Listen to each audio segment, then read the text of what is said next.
In the land of the forgotten, where the Babylonian Empire reigned, time did not flow with the rhythm of hope, but settled like a thick layer of dust on fractured memories. Each day, the oppressive Mesopotamian sun rose like an open wound in the sky, pouring its harsh light upon the makeshift settlements of the exiled children of Judah.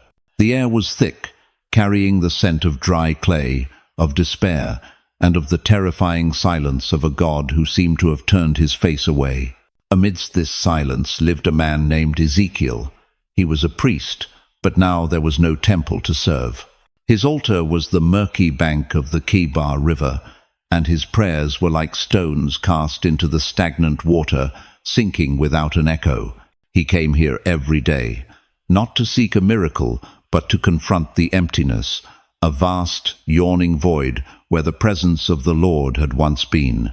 Jerusalem, the city of the covenant, was now a distant whisper in his mind, and God, who had once spoken through fire and cloud, was now an infinite silence.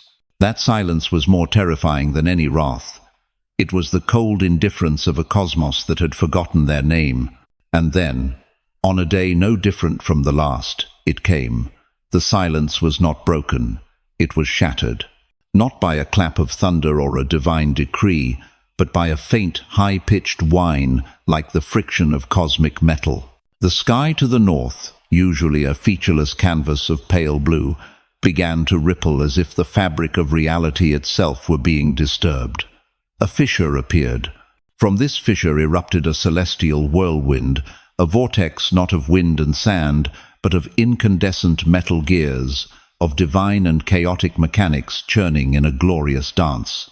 The light that blazed from its core was not the warm light of life.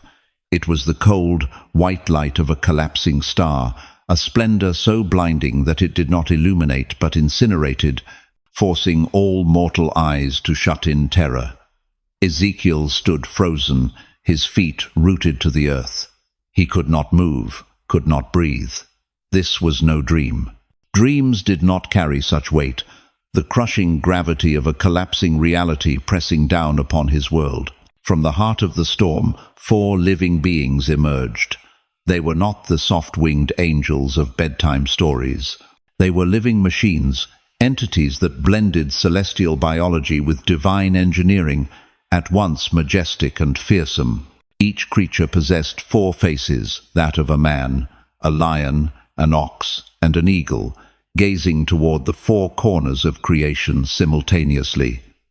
Their every movement was one of absolute, synchronized precision.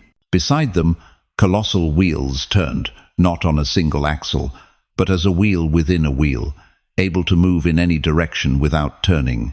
Their rims gleamed and were covered with countless living eyes, which did not look in one direction, but saw everything, everywhere, all at once. They were the gears of destiny, the eyes of omniscience.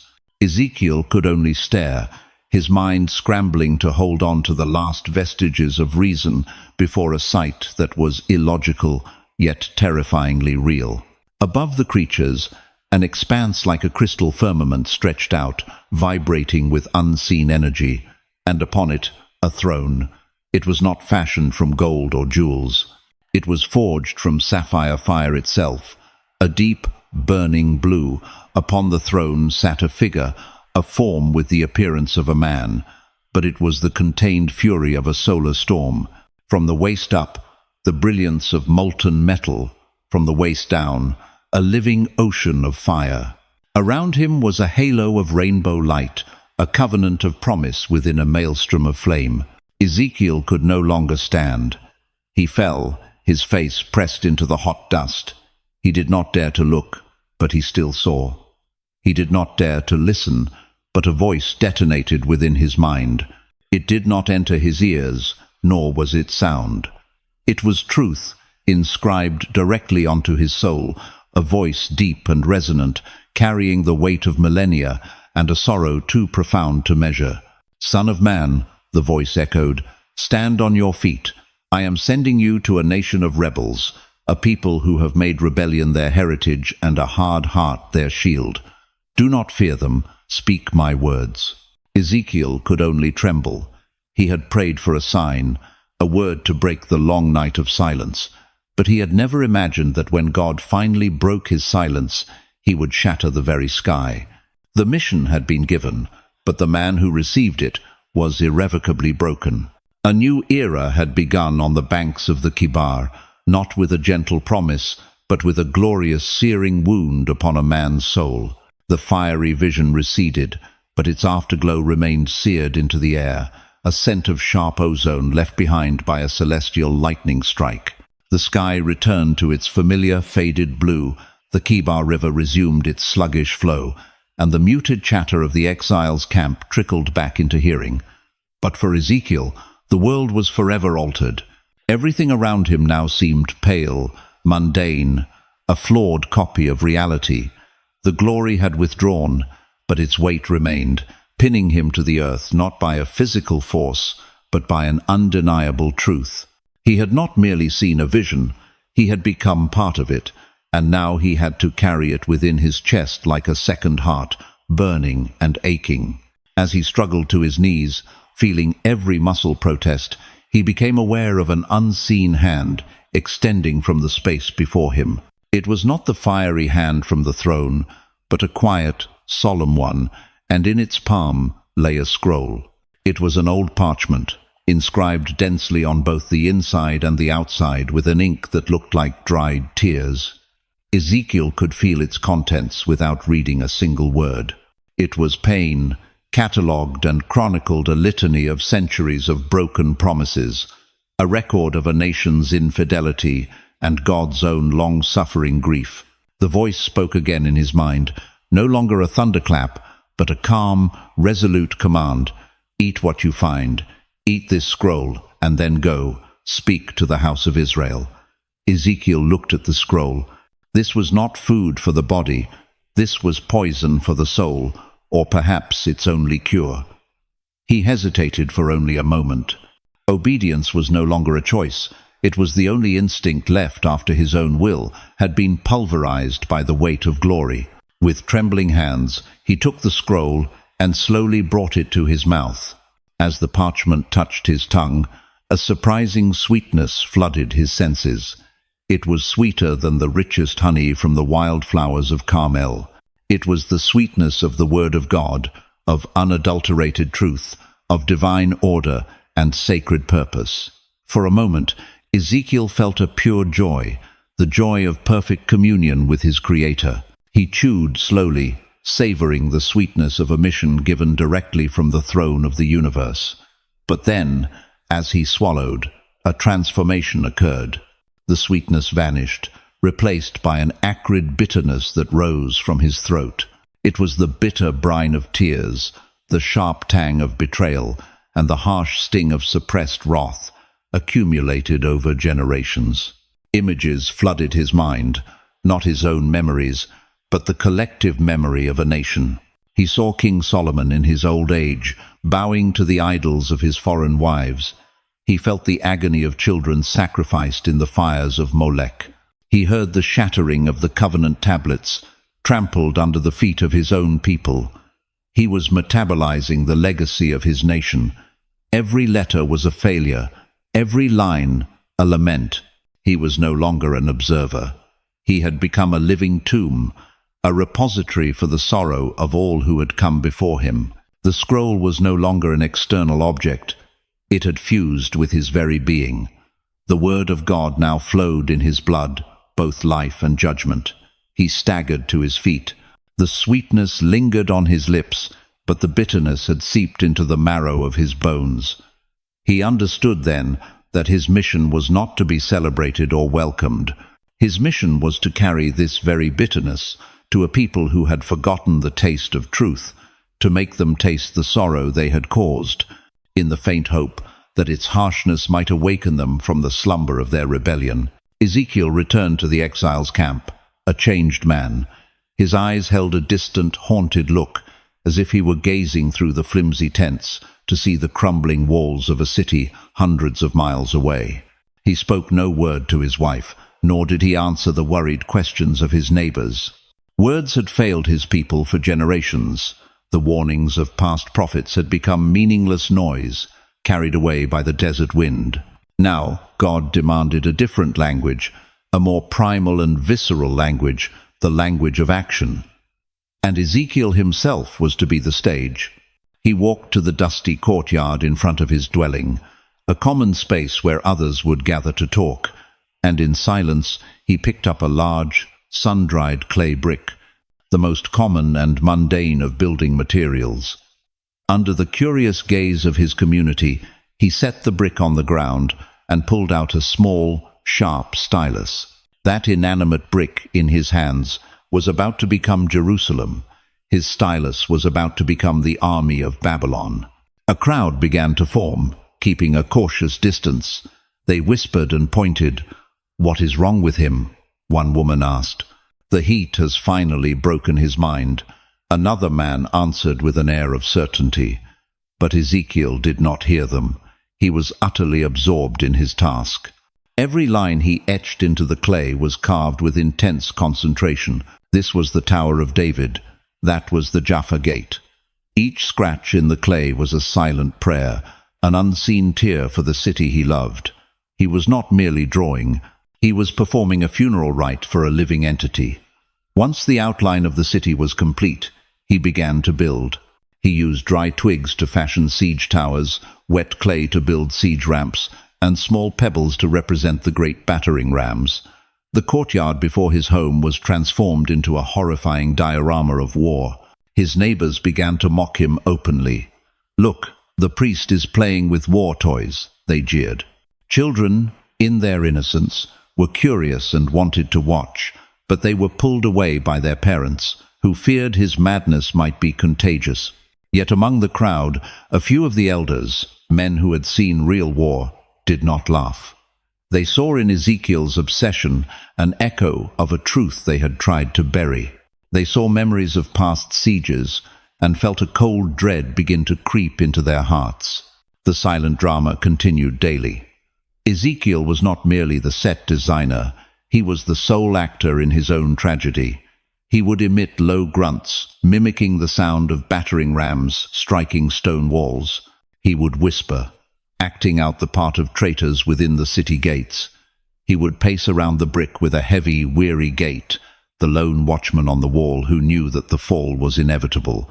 One evening, as the setting sun bathed the brick in a red glow, making it look as though it were bleeding, Ezekiel stood up. He looked at his miniature city, and his face, which had been a mask of concentration, contorted in anguish.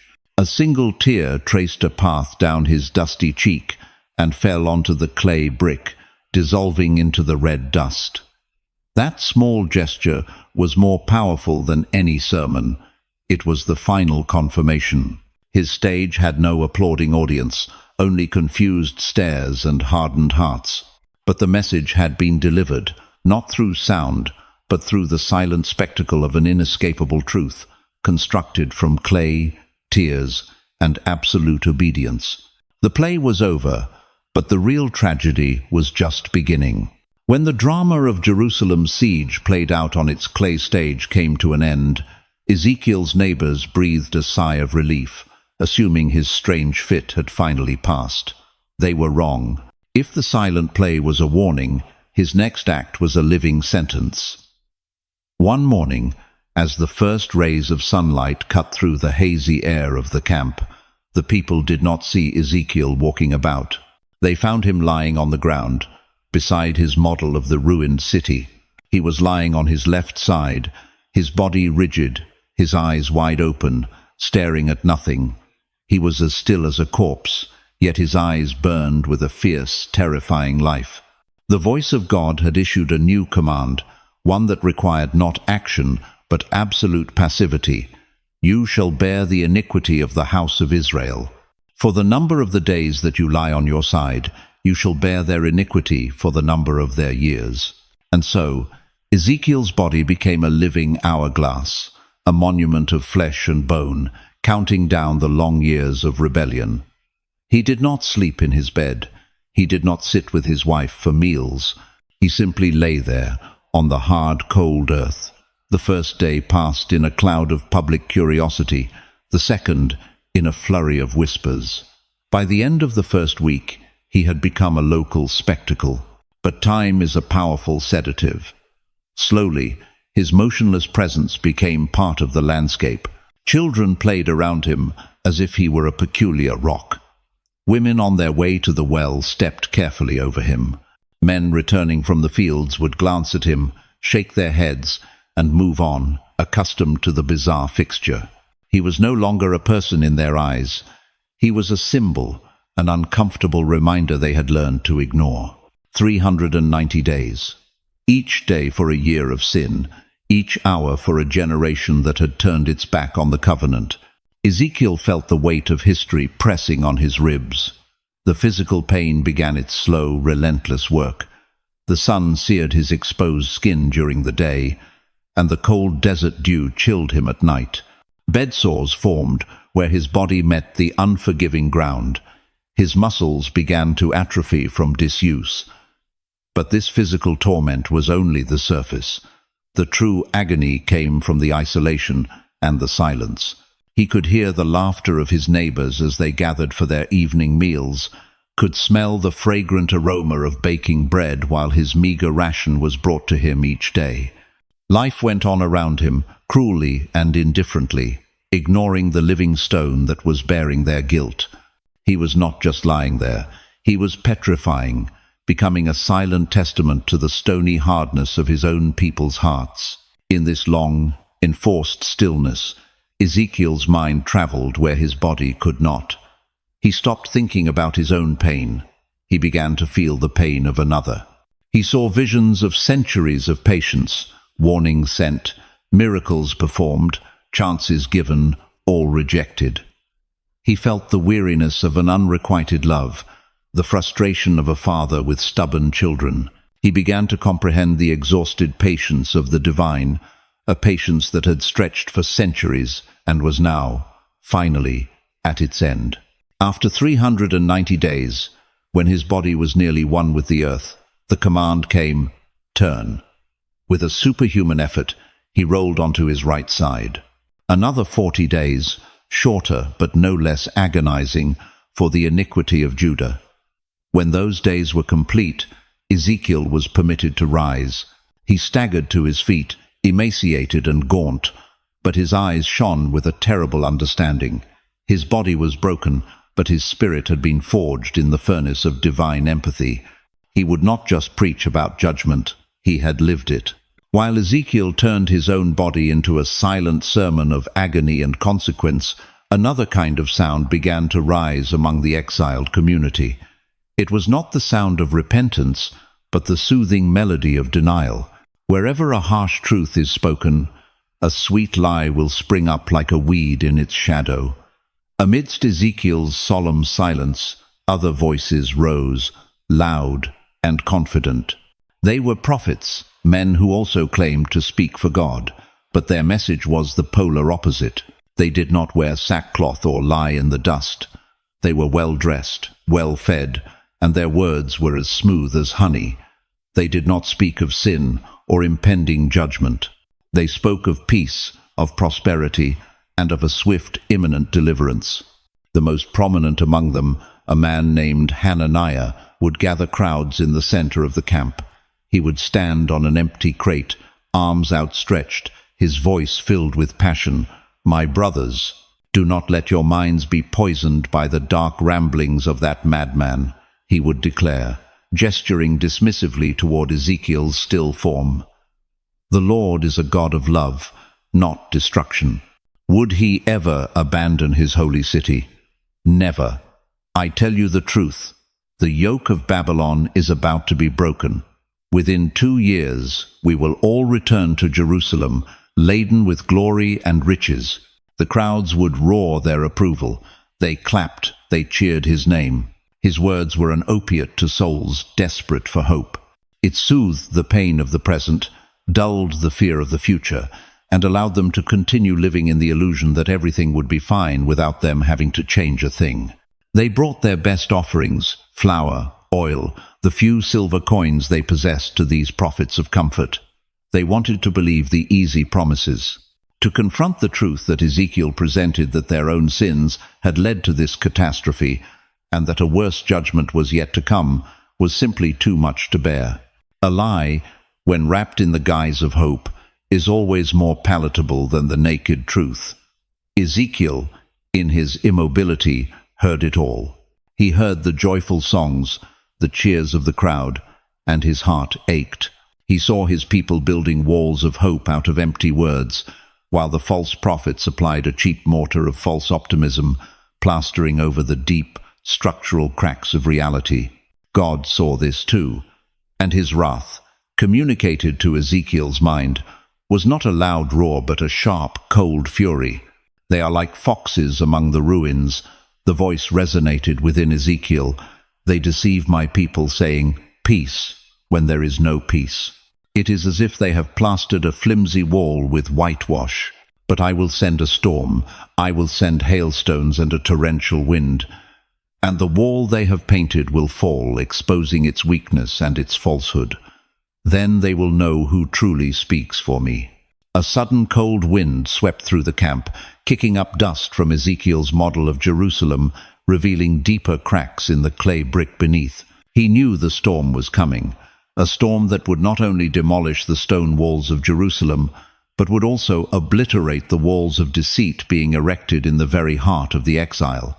And he knew that before anything new could be built, everything founded on a lie had to be utterly leveled.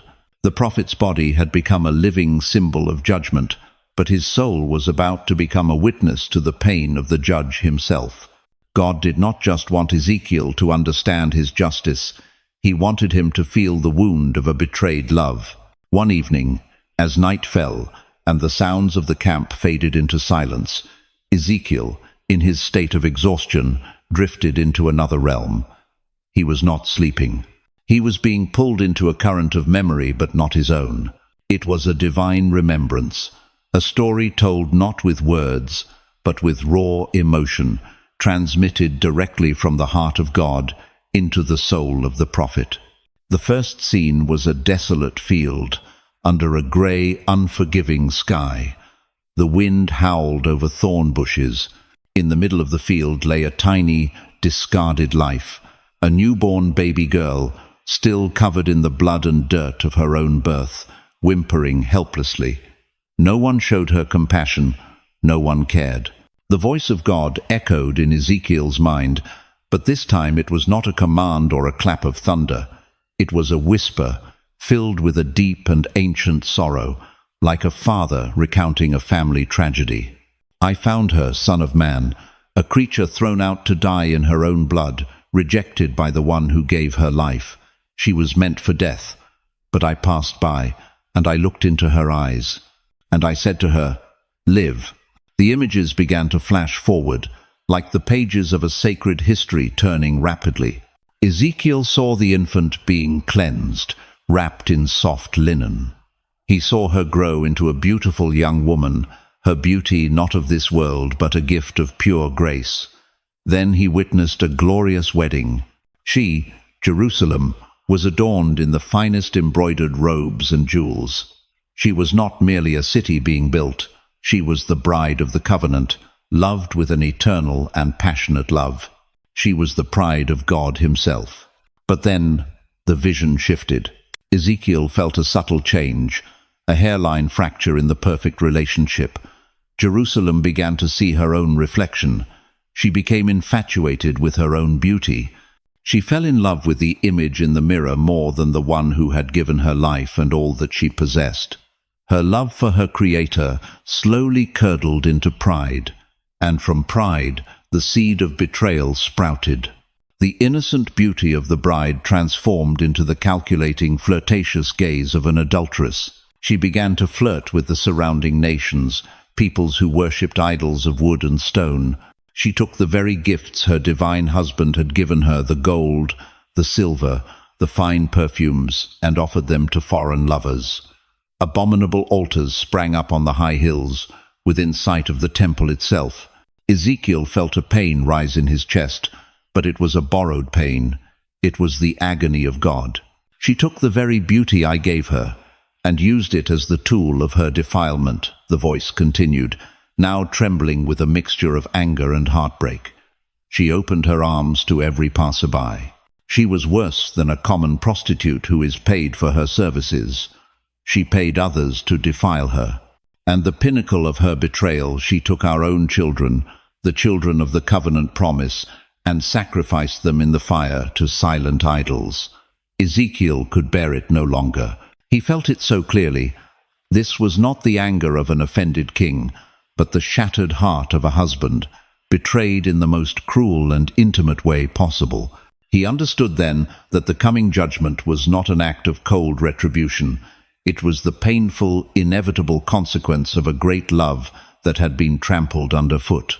The very lovers Jerusalem had chased after would be the instruments of her punishment.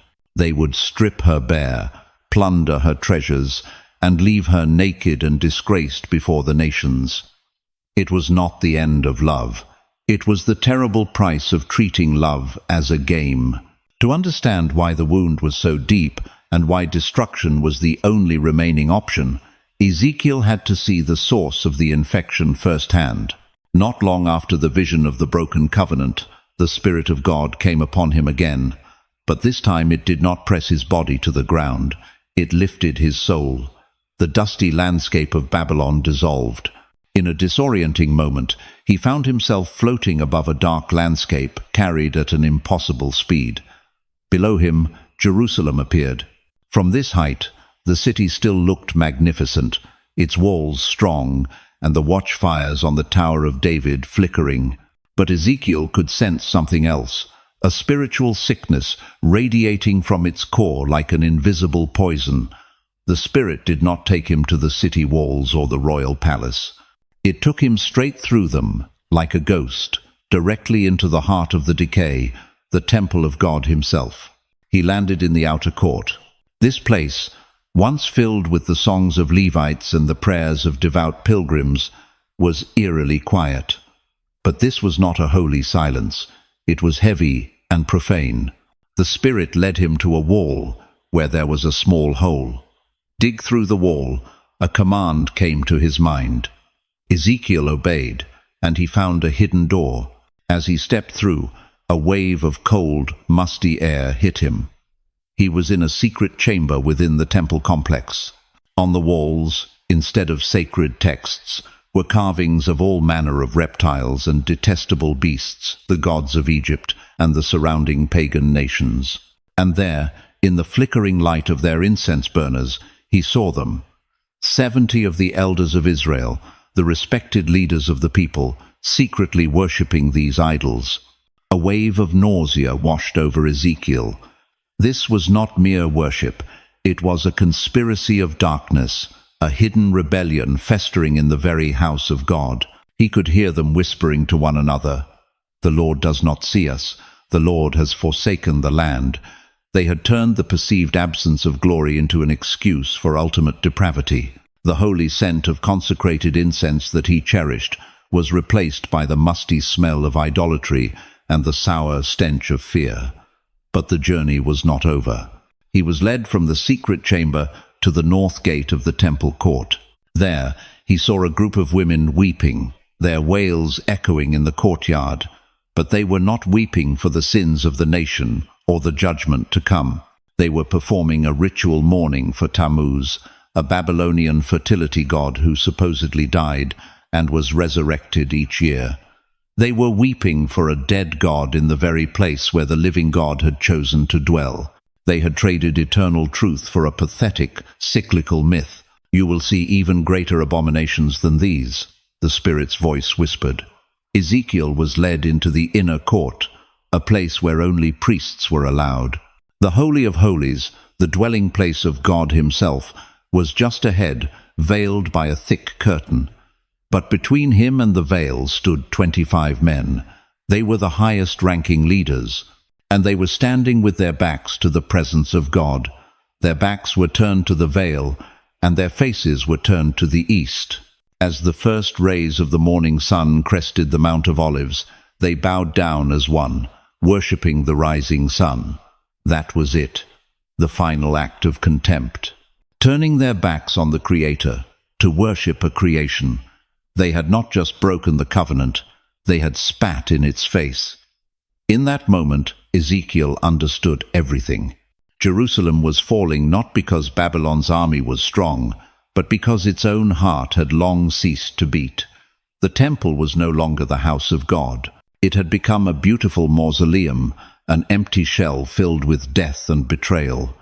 And he understood that a body that is dead cannot be healed. It must be buried. After being plunged into the depths of spiritual death and despair, Ezekiel's soul was now prepared to witness a miracle that transcended human imagination. The Spirit carried him away again, not to a sinful city, but to a different kind of place altogether. He found himself standing in the middle of a vast valley that stretched to the horizon. But this valley was not green with grass or flowers. It was covered in a thick carpet of human bones. Skulls, ribs, femurs lay scattered in complete disarray, bleached white and brittle by the sun. They had been there for so long that all traces of life had been erased by time and the elements. The silence here was absolute. There was no wind, no sound of insects, no call of a bird. This was the primordial silence of death itself, a silence that was heavy and final. Having shown him the depths of spiritual death, God would now show him the infinite power of life. Son of man, a voice echoed in the silent valley, breaking the stillness. Can these bones live? The question was not a challenge, but an invitation to faith. Ezekiel, his heart still heavy with what he had seen in Jerusalem, looked out at the sea of white bones and felt the full weight of human helplessness in the face of decay. He did not dare answer from his own reason. He could only whisper a reply of complete surrender. "O Lord God, you alone know." Then prophesy to them. The command was given. "Speak for me." Ezekiel took a deep breath, the dry air filling his lungs. He looked at the inanimate remains and spoke, his voice trembling at first, but growing stronger and more authoritative. "O dry bones, hear the word of the Lord.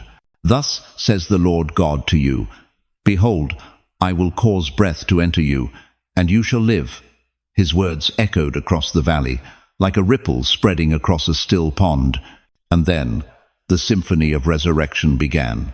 The first sound was not a loud explosion, but a faint percussive clicking, which grew into a rattling rhythm of thousands upon thousands of clicks, like a gentle hailstorm beginning to fall. It was the sound of bones moving, sliding across the dirt, finding their counterparts. It was the percussion section of the symphony, an ankle bone connected to a shin bone, a femur snapped into a hip socket. With perfect, ordered precision, complete skeletons began to form from the chaos. Next came the string section. Ezekiel watched in awe as silvery white sinews grew out of nowhere, stretching across the skeletons like the strings of a harp, binding them together. Then flesh began to cover them, pink and full, transforming the white skeletons into human bodies, lying prostrate across the valley floor. The symphony had created the instruments, but they were still silent. An army of bodies, perfect but lifeless. They had form, but no spirit. "Prophesy to the breath," God commanded again. "Summon my spirit from the four corners of the earth." Ezekiel lifted his face to the sky. This time he did not command. He sang out an invitation, a desperate plea. "Come, O breath, from the four winds, and breathe upon these slain, that they may live." And then the Spirit came, not as a destructive storm, but as a mighty, invisible wind carrying the warmth of life. It swept into the valley like a river, bending down and breathing into the nostrils of every lifeless form. One by one, then 10 by 10, then 1,000 by 1,000, they took their first breath. Their chests rose. Their eyelids fluttered open. They did not scream or panic. They slowly sat up, and then they stood, a vast and mighty army, standing in awe-struck silence, looking at their own hands, at each other. God explained to Ezekiel, "These bones are the whole house of Israel." They say, "Our bones are dried up, and our hope is lost." But I will open their graves, and I will put my spirit within them, and they shall live. Hope was not merely restored, it was resurrected from the very dust of despair. The resurrection of an army from a valley of dry bones was a magnificent miracle, a promise of national restoration. But Ezekiel understood that a resuscitated body is meaningless if the soul within remains a wasteland. A physically reborn nation that still carried the seeds of its own rebellion would simply walk the same path to ruin once more. God, in his infinite wisdom, knew this better than anyone, and so he led his prophet to an even more profound and intimate vision, one that took place not on the grand scale of a valley, but in the sacred space of a single human chest. Ezekiel saw before him a symbolic image of the nation, a human form, and as its chest became transparent, he saw the heart within. It was not beating. It was a block of grey granite, cold and devoid of any pulse, its veins the hard lines of stubbornness and pride. He could hear a rhythmic sound, but it was not the beat of life. It was the soulless, mechanical ticking of a machine, a heart that could pump blood but could not pump love, a heart that could not feel, could not love, and could not break. This was the root of the entire problem, not the idolatry, not the failed political alliances. Those were merely symptoms. The true disease lay here, in this heart of stone. And God spoke, not to Ezekiel, but as a decree to the cosmos. I will give them a new heart and put a new spirit within them. I will remove from them their heart of stone and give them a heart of flesh. As the words were spoken, Ezekiel witnessed an event for which there are no adequate words. He saw the hand of the Creator, the same hand that had fashioned Adam from the dust, reach gently into the nation's chest. There was no violence, no brutality, only the infinite precision and tenderness of a master surgeon performing a life-giving operation. The hand cupped the cold, unyielding block of granite. Ezekiel could feel its weight and its inertia. Then, with a careful movement, the hand lifted the stone heart out of the body. For a moment, there was a terrifying void in the chest cavity, an emptiness, an absence. It was the image of a man stripped of his old nature, divested of the calloused shell of self-preservation and sin. Then, from an unseen source of light, the hand brought forth something else, a heart of flesh, warm, pink, and trembling with latent life. It was soft, vulnerable. It was a heart that could feel joy, but also one that could feel pain. It was a heart that could be broken, and for that very reason, it was truly alive. He placed the new heart into the empty space. There was a moment of tense silence, as if all of creation held its breath. And then, thump, a single, soft, authentic beat. Then, thump, thump. A new rhythm, the pulse of a living heart, driven not by biological mechanics, but by the very Spirit of God. Ezekiel let out a long breath he didn't know he had been holding. He was weeping, but these were not tears of sorrow. They were tears of relief and utter astonishment. This was the answer. This was the ultimate miracle. Not new laws carved on stone tablets, but the law of love written on a heart of flesh. Not a new king on a golden throne, but God himself enthroned in the human soul. This promise was greater than any return from exile, for one can return to his homeland and still be an exile in his own heart. But with a new heart, no matter where one stood, one was finally home. Restoration was not about going back to the way things were. It was about being born again, from the inside out. After the sacred surgery that remade the nation's heart, Ezekiel was brought to the apex of his visions, the place where all promises, all pain, and all hope converged. From the inner darkness of the soul, he was transported to the summit of a very high mountain.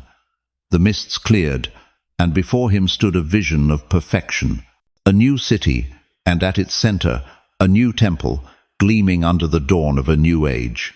A figure who shone like polished bronze, an angelic guide, held a measuring reed, meticulously recording the dimensions of the structure. This temple was not like the old one of Solomon that Ezekiel had so dearly loved. It bore no weight of history, no scars of betrayal. It was entirely new, perfectly symmetrical, majestic and pure. Every corner, every measurement, every gate spoke a language of divine order and absolute harmony. It was not just a building. It was the physical manifestation of a perfect divine thought, a living body awaiting its soul. And then its soul came. Ezekiel heard a sound from the east, where the sun rises. The sound grew, not the roar of war, but the sound of many rushing waters, the sound of a great celestial waterfall cascading down from heaven. With the sound came a light, a brilliance more radiant than the sun, which set the entire landscape ablaze with its splendor. It was the glory of the Lord, the visible presence of God himself, returning. The glory that had once so painfully departed from a defiled temple was now returning in triumph to a prepared dwelling, to a people with a new heart. The light of the glory streamed through the east gate, a gate that would afterward be sealed forever, so that none could pass through where the Lord had entered. The entire temple seemed to take a deep breath. The light filled every chamber, every corridor, transforming the stone into a living, vibrant substance, pulsating with holiness. Ezekiel fell on his face, not daring to look directly at the radiance, but his spirit drank in every ray of light. When he was able to look up, he saw one final, wondrous thing. From under the threshold of the temple, from beneath the very throne of God's presence, a trickle of water began to seep out. At first it was only a small stream, glittering like liquid silver. But as it flowed, it grew. It flowed through the courts, out the main gate, and eastward. The angelic guide led Ezekiel along its path. At first the water was only ankle-deep. A little further it was knee-deep. Then it was up to his waist. Soon it became a great river, so deep it could not be crossed except by swimming. This was the lifeblood of the new presence. This river of life did not flow to the great sea. It flowed toward the desolate desert and into the Dead Sea, the very symbol of barrenness and death. And a miracle unfolded. Wherever the river flowed, life exploded. The bitter, toxic waters of the Dead Sea became fresh and teemed with fish. Along the riverbanks, where once there was only cracked, dry earth, lush trees sprang up. Their leaves were for healing, and their boughs produced new fruit every month, a source of unending nourishment. Healing was no longer a distant promise. It was an unstoppable current, flowing from the very heart of God. The vision widened to show a land completely reborn, with the temple at its center and the river of life as its artery. All was in harmony, all was at peace. Finally, Ezekiel heard the new name of the city. It was no longer called Jerusalem. Its name was now a declaration, an eternal truth, the culmination of all he had seen. The voice of God spoke, no longer with sorrow, but with ultimate fulfillment. And the name of the city from that day on shall be Yahweh Shammah, the Lord is there. Ezekiel stood on the mountain of vision, and for the first time in many long years, he smiled. His story had begun in the silence of a distant God. It ended with a heartbeat, the heartbeat of a God who had come home to dwell in the midst of his people forever. The echo in the silence had at last become an eternal song of presence.